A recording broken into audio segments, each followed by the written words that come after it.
Nós estamos na nossa série de Páscoa, o Triunfo do Rei. Vou pedir apenas para os irmãos se conectarem ali o Apple TV, para poder conectar aqui com os irmãos. Ok.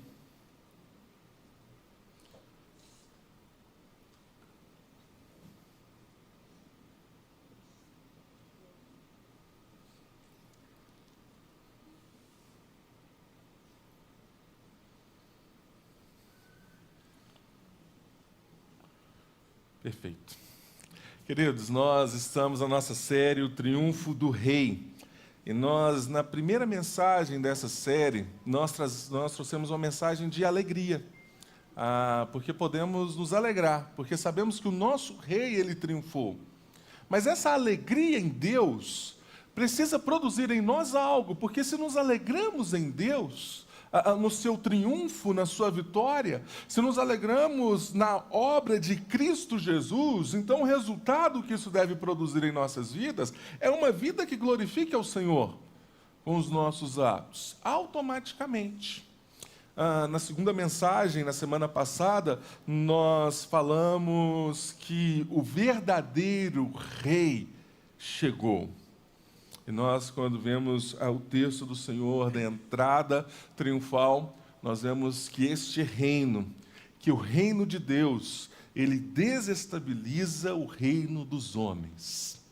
Porque o reino de Deus não vem para suprir as nossas expectativas e anseios pessoais, movidos pelas nossas ambições e os nossos desejos terrenos. Mas o reino de Deus, ele vem para trazer a reconciliação, cumprir o propósito de Deus, nos reconciliar com Ele, como na criação.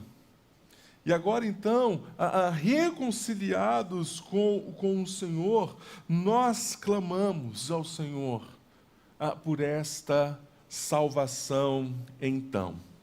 Mas desde o começo nós estamos vendo nesta série o que motiva um princípio, uma verdade que é princípio nessa série, é que a história nos mostra que os homens sempre tentaram construir grandes impérios.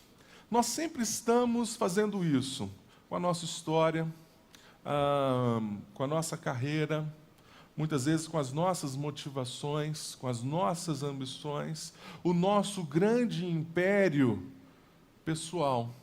Só que desde Gênesis 3, nós vemos que isso não deu certo. E a dor e o sofrimento integram o reino terreno desde o momento em que nossos primeiros pais desconectaram do Criador. Então, porque fomos desconectados, o homem, o reino terreno se desconectou de Deus através do pecado. Então, a dor e o sofrimento fazem parte da nossa vida. E a dor e o sofrimento é como se fosse um atestado de que o nosso reino, ele fracassou. O reino humano, o reino terreno. E quando nós olhamos da palavra de Deus, de Gênesis 3, a finalzinho de Gênesis 11, nós chamamos essa parte, esse trecho da Bíblia, como a história dos homens, que começa com o pecado e termina com a narrativa da Torre de Babel. E o que vai nos mostrar nesse trecho da Bíblia é que este reino, os homens com o seu desejo de construir grandes impérios, na conclusão, na Torre de Babel, fracassou. Gênesis 12, então, a história de Deus, a história do que Deus está fazendo, a história da redenção através do povo de Deus. Mas por causa do pecado, da dor e do sofrimento, como nós enxergamos isso hoje, então? Por exemplo, as famílias desestruturadas. Isso demonstra o fracasso do nosso reino. E nós vemos isso desde Gênesis. Porque quando Adão e Eva, quando eles pecaram, Logo em seguida, quando Deus os procurou no jardim, e procura Adão, Adão, onde você está? O que aconteceu? O que ele faz? Já, Senhor, foi a mulher que o Senhor me deu. Olha o que ela fez. Ela me deu do fruto e eu comi. E então a mulher, não, foi a serpente. Mas ali nós já vemos uma ruptura naquela família. Deus não criou eles um corpo? Um só? E agora então foi ele? Foi ela? Então a gente já vê essa falta de estrutura na família começando no pecado. Depois, a culpa. O sentimento que nos distancia de olhar, quando eles olharam para o que eles fizeram, quando eles viram a sua realidade caída, olharam para a sua nudez, eles pensaram: o que nós fizemos? O que aconteceu? E a culpa então faz parte deste reino terreno. E por fim, a morte. A dor da morte. Deus que criou o homem, sua imagem, sua semelhança para a eternidade, agora experimenta da dor que é totalmente o contrário daquilo que Deus criou. A dor da morte. E a conclusão que nós temos: o reino dos homens fracassou. Mas o que nós estamos vendo nessa série é que o reino de Deus, ele venceu. E Romanos, esse ainda não é o texto base, Romanos capítulo 4, versículo 25, ele diz: ele foi entregue à morte por nossos pecados e ressuscitou para a nossa justificação. E essa é a obra de Cristo Jesus. Ele que veio, se fez como homem, viveu de forma íntegra, plena, sem pecado, morreu como de uma forma injusta, pagando o preço do nosso pecado, para que nós fôssemos justificados, mas ele ressuscitou.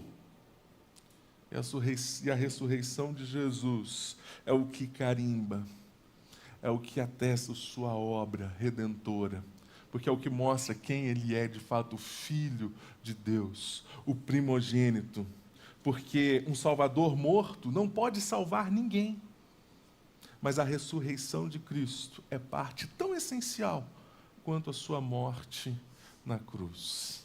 Ele ressuscitou e ele está vivo. Ele está alcançando os seus filhos. Ele está trabalhando. Por isso hoje, nesta manhã tão especial, nós podemos falar sobre o Rei venceu. O Rei que venceu. Eu quero pedir para você abrir a sua Bíblia no Evangelho de Marcos. Sei que o texto estará projetado, mas acompanhe com a sua Bíblia aberta também. Evangelho de Marcos, capítulo 16.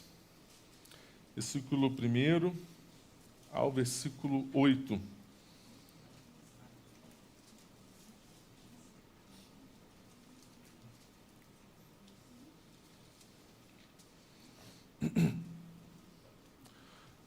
A palavra do Senhor, ela diz assim, Evangelho de Marcos, capítulo 16, de 1 a 8.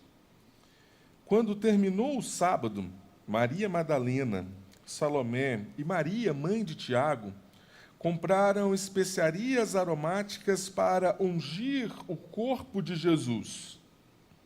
No primeiro dia da semana, bem cedo, ao nascer do sol, elas se dirigiram ao sepulcro, perguntando umas às outras: quem removerá para nós a pedra da entrada do sepulcro? Mas, quando foram verificar, viram que a pedra, que era muito grande, havia sido removida. Entrando no sepulcro, viram um jovem vestido de roupas brancas, assentado à direita, e ficaram amedrontadas. Não tenham medo, disse ele. Vocês estão procurando Jesus, o Nazareno, que foi crucificado. Ele ressuscitou, não está aqui. Vejam o lugar onde haviam posto. vão e diga aos discípulos dele e a Pedro: ele está indo adiante de vocês para a Galileia. Lá vocês o verão, como ele disse. Tremendo e assustadas, as mulheres saíram e fugiram do sepulcro. E não disseram nada a ninguém, porque estavam amedrontadas. Senhor, pedimos, ó Pai, que pela ação do Teu Santo Espírito, o Senhor fale aos nossos corações, ministre as nossas vidas, Deus, que possamos aprender da profundidade da Tua palavra, no nome de Jesus. Amém. O contexto neste momento era um contexto de incerteza, um contexto de dor, de luto, um contexto de sofrimento. Porque o mestre morreu. Aqueles que eles caminharam 3 anos ali com eles, todos os dias, ele dizia o que eles iriam fazer, para onde eles iam, o que eles iam o assunto, a conversa, quem dava o ponto ali era Jesus, porque Jesus estava o tempo todo ensinando os discípulos, e agora, ele que anunciou, falou a respeito do seu reino, mas ele morreu. E a pergunta que estava no coração dos discípulos neste momento é: e agora? O que irá acontecer? Um grande pastor do nosso tempo, Renato Vargem, ele postou esses dias no Instagram, algo que eu achei lindo. Ele disse que este momento de espera entre a morte e a ressurreição de Jesus fala também a respeito da nossa espera, a respeito da segunda vinda de Cristo Jesus. Que ainda neste momento enfrentamos lutas, enfrentamos adversidades, aflições, mas temos a convicção de que Ele irá voltar, de que Ele ressuscitou, mas o que eles estavam enfrentando nesse momento, essa espera, era uma espera extremamente dolorosa. E aqui, então, o texto ele vai nos dizer que, quando terminou o sábado, provavelmente o que para nós é o sábado 6 horas da tarde, porque o sábado para os judeus vai de 6 horas da sexta-feira, né, até o sábado às 6 horas. Finalzinho de tarde, início da noite, do que é para nós o sábado, essas mulheres procuram uma mercearia, um armazém, compram ali uma espécie de um azeite ungido, para poder ir até o túmulo de Jesus, o sepulcro de Jesus, se bem que, quando nós lemos o texto anterior e outros evangelhos, já nos narra que quando Jesus ele foi sepultado, Nicodemos e José de Arimateia já tinham levado ali para o sepulcro, já tinham preparado ali todo um lugar, como o costume da época, como ervas, plantas aromáticas, ervas aromáticas, preparado aquilo como de um túmulo de alguém nobre. Jesus foi enterrado como um nobre, em um lugar especial, mas havia no coração o desejo dessas mulheres de estar lá. Isso aconteceu para que justamente fosse cumprido o que a narrativa do profeta Isaías ele traz, que foi-lhe dado um túmulo, mas também como os ricos também. E aqui nós vemos que todo o processo, desde semana passada, quando nós vemos o cumprimento das profecias de Zacarias, agora em Isaías, tudo apontando para quem ele é. E aqui ficou uma pergunta: quem irá tirar a pedra? A preocupação delas, como elas poderiam entrar? Eu gosto da definição de Matthew Henry a respeito deste trecho, o que ele vai falar. E ele diz assim: observe que aqueles que são conduzidos por um fervor sagrado a buscar Cristo, diligentemente descobrirão que as dificuldades que aparecem em seu caminho desaparecem de uma forma totalmente estranha e terão sempre um auxílio superior às suas expectativas. E foi isso que elas experimentaram. Elas caminharam aflitas e preocupadas, mas chegando lá, encontraram o auxílio e o consolo do Senhor, porque Ele não estava lá. O nosso Rei, Ele venceu. E porque o nosso Rei venceu, queridos, nós podemos ter, em primeiro lugar, a certeza que Ele está vivo. Veja o versículo 6, vamos por partes aqui. O anjo começa dizendo para elas: não tenham medo. O anjo, nesse momento, ele silenciou os temores, a aflição dessas mulheres. O anjo, neste momento, está dizendo para elas: olha, vocês não precisam ficar confusas. Ele ressuscitou, ele não está aqui. É como se as palavras do anjo encontrassem o coração dessas mulheres e elas pudessem recapitular tudo aquilo que Jesus ele estava ensinando, e de alguma forma, mesmo naquele momento conturbado, tudo aquilo começa então a fazer sentido para elas. E o anjo então, ele traz a boa notícia aqui: não tenham medo. Vocês estão procurando Jesus o Nazareno, que foi crucificado, ele ressuscitou.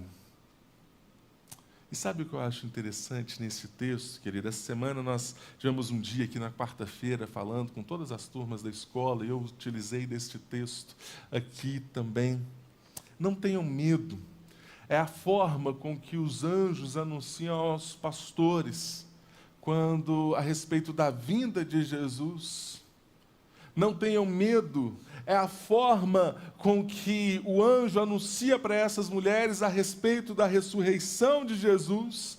E não tenha medo, é a forma que o próprio Cristo, no Evangelho de João, narrando o primeiro capítulo, ele se apresenta, ele se mostra.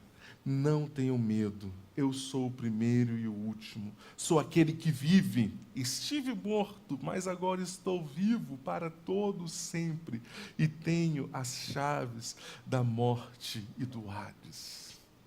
É dessa forma que ele se apresenta para nós. Se o reino dos homens, ele fracassou, ele perdeu, o reino de Deus, Cristo Jesus, ele venceu. E por isso, então, ele mesmo se apresenta para nós dizendo: não tenham medo. Mas o texto, ele continua: ele ressuscitou, não está aqui.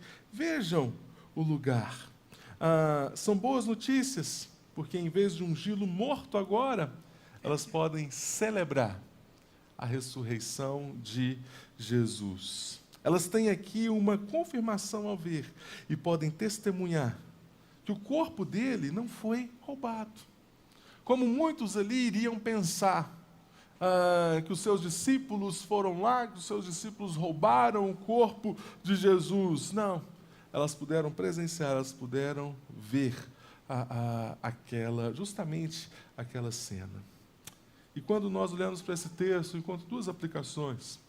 O fracasso do reino terreno gera em nós medo, mas a ressurreição de Cristo nos dá certezas. O fracasso dos nossos impérios, do nosso reino, daquilo que podemos fazer ou construir, gera medo em nossas vidas, em tudo. Você quer ver algo? Vamos dar alguns exemplos. Alguém muito abastado, alguém com muito dinheiro, dinheiro que você não consegue imaginar ou contar. Se essa pessoa não tem uma convicção em Deus, do que é a vida, do que é o propósito de vida, da obra de Cristo Jesus, provavelmente, este vai ser um homem que vive com medo de perder tudo, de perder o seu dinheiro. Porque é o que ele tem de mais precioso, é o grande império dele. Isso, se nós formos aplicando, se nós formos estendendo isso vai por todas as áreas da nossa vida. Uma pessoa muito vaidosa, que tem em seu ídolo o seu corpo, a sua aparência. Qual o grande medo dela? De perder justamente isso. E os medos que os nossos ídolos trazem para os nossos corações, eles vão nos sacrificando, eles vão nos destruindo. Porque, de fato, este reino, ele fracassou. Mas quando nós olhamos para Cristo Jesus e sabemos que Ele ressuscitou, a mensagem de Cristo Jesus, do seu anúncio, da sua ressurreição, da esperança que nós temos em sua volta, a mensagem dEle para as nossas vidas é: não tenham medo, eu estou vivo, eu morri, mas eu ressuscitei, eu estou reinando, eu estou assentado no trono, vocês não precisam ter medo. Ele está no trono, Ele está vivo, Ele venceu a morte, Ele venceu aquilo que é a consequência do nosso fracasso, para nos dar uma nova esperança. Não esperança naquilo que podemos construir em nosso reino, que são coisas boas, e que, com um entendimento certo, fazem parte de uma história linda de vida, aquilo que Deus nos dá, aquilo que temos, mas que quando são ídolos em nossos corações, são destrutivos e trazem o medo.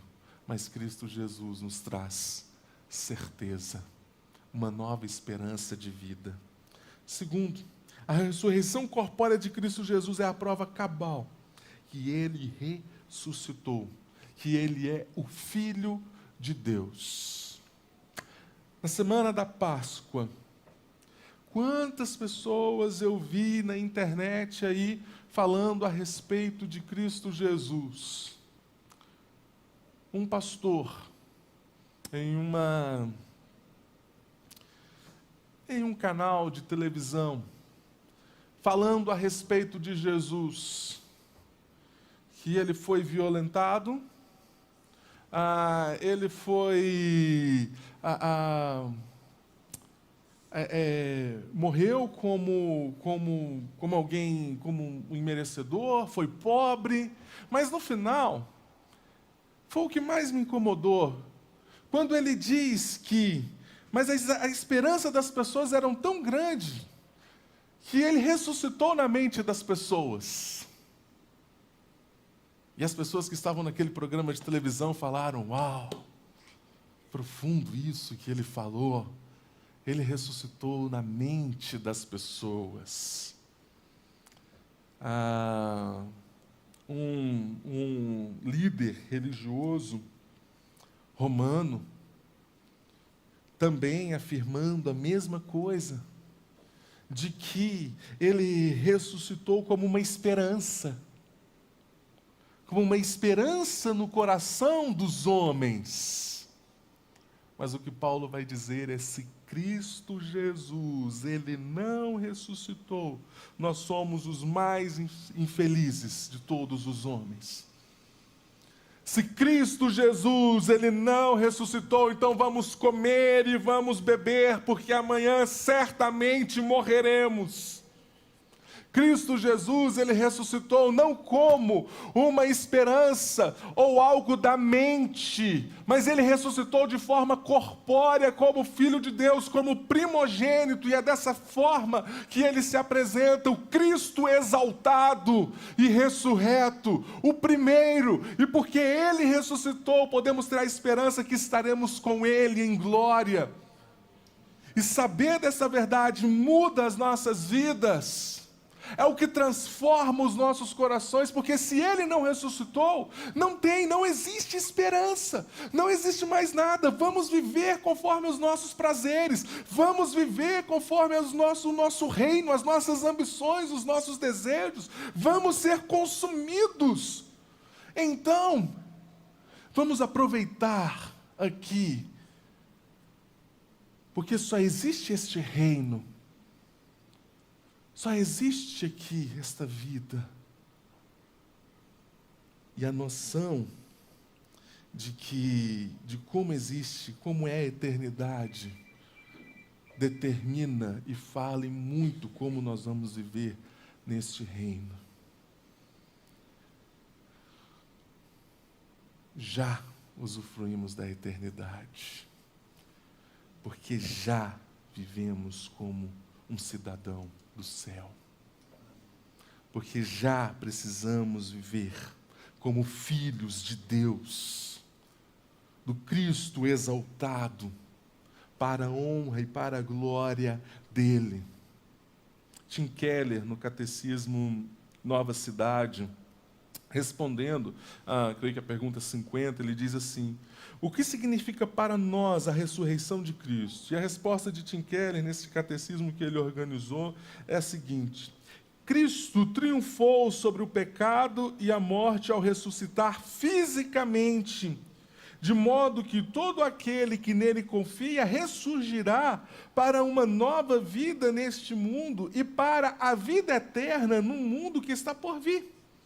Assim como um dia seremos ressurretos, também este mundo será restaurado um dia, mas os que não confiam em Cristo ressurgirão para a morte eterna. A mensagem da ressurreição de Cristo Jesus é consolo para aquelas mulheres, é consolo para as nossas vidas, mas é terror para aqueles que não creem. É medo e terror para aqueles que não acreditam em Cristo Jesus. Por isso ele ressuscitou, ele venceu e por isso está vivo. Em segundo lugar, ele venceu e ele é misericordioso. Veja, queridos, versículo 7. E vão e digam aos discípulos dele e a Pedro. Outras versões vão dizer, digam aos seus discípulos. E eu acho interessante como os comentaristas, os historiadores, eles destacam este versículo quando diz aos seus discípulos. Porque agora Cristo, ressurreto e exaltado em glória, não esqueceu dos seus discípulos, mesmo os seus discípulos tendo-o deixado na hora mais amarga. Porque nenhum deles estava lá. Os discípulos os deixaram amedrontados.